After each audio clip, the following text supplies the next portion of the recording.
Salut à tous, bienvenue en direct de Budapest pour les championnats du monde d'athlétisme 2023.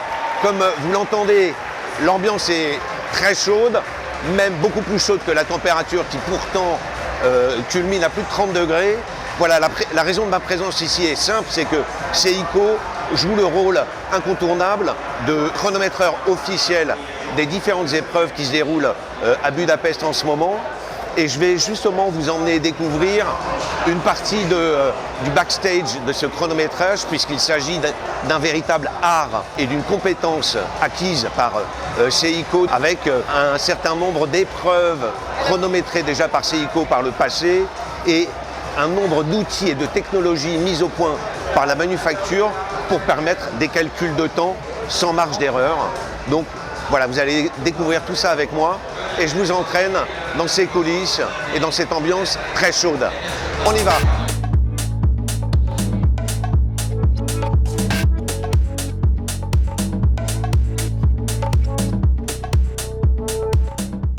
Bonjour Isabelle, merci de nous recevoir à l'occasion des championnats du monde d'athlétisme de Budapest 2023. Donc Seiko est chronométreur officiel. Alors est-ce que tu peux nous expliquer ce que Seiko fait ici? Bon, d'abord, bonjour Pierre, dans cette magnifique ville de Budapest qu'on a pu découvrir ensemble. Il fait 35 degrés, ressenti 45, c'est ça? À peu près. Donc voilà.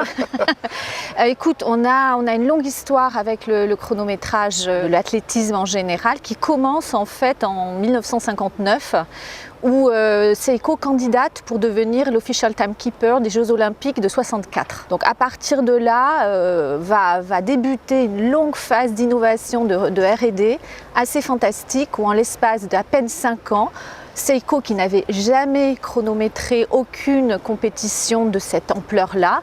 Ni même produit de chronographe. Ni même produit, même si, comme tu le sais, on avait développé des chronomètres dans les années 40, ouais.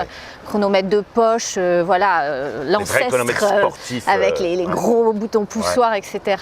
Donc là, on va en 5 ans complètement innover. Plus de 1200 instruments de mesure vont être développés, puisque ce type de compétition, on n'est pas que sur la mesure du temps, on est aussi sur tout un tas d'instruments de mesure qui ne sont pas que le temps, puisque la compétition requiert de savoir à la fois mesurer des longueurs, des hauteurs, etc. etc.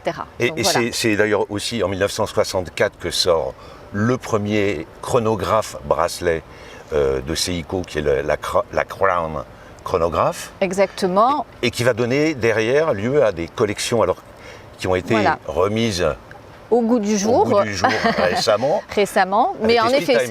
Alors c'est surtout 69 où là on arrive avec un chronographe automatique sur lequel on a plusieurs innovations marquées et qui permettront d'avoir un chronographe avec réellement une précision à la seconde et on arrive vraiment avec quelque chose d'assez incroyable. Et du coup, oui, tu as tout à fait raison, derrière on ne va jamais cesser d'enrichir cette collection et c'est vrai que ces 2 dernières années, on a décidé de relancer nos collections Speed Timer, non seulement avec les modèles automatiques, mais on embarque aussi, comme sur ce que je porte moi, je suis sur un chronographe solaire, ouais. Qui est très intéressant, et très beau, hyper agréable en plus au porté. Et alors sachant que l'une des innovations dont tu parlais tout à l'heure, 69, c'est que Seiko lance le premier chronographe à roue à embrayage vertical, de l'histoire et qu'on retrouve sur les speed timers mécanicales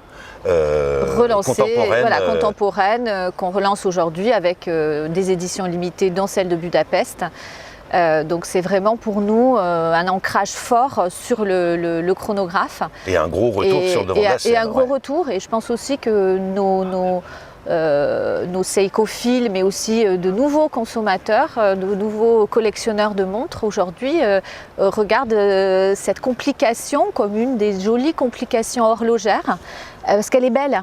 C'est une des complications esthétiquement. Tu sais que je ne suis pas une femme pour rien, mais j'aime aussi l'horlogerie pour l'aspect esthétique des montres. Ouais. Et je trouve que le chronographe amène à la fois quelque chose de technique, mais tout simplement c'est beau et on peut jouer sur les cadrans, on peut jouer sur les couleurs.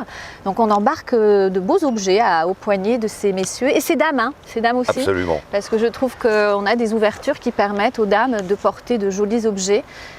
Donc c'est une des complications qu'on aime le plus. et qu'on met le plus en avant. Alors, une dernière petite question. Dans 2 ans, le championnat du monde d'athlétisme se déroule à Tokyo.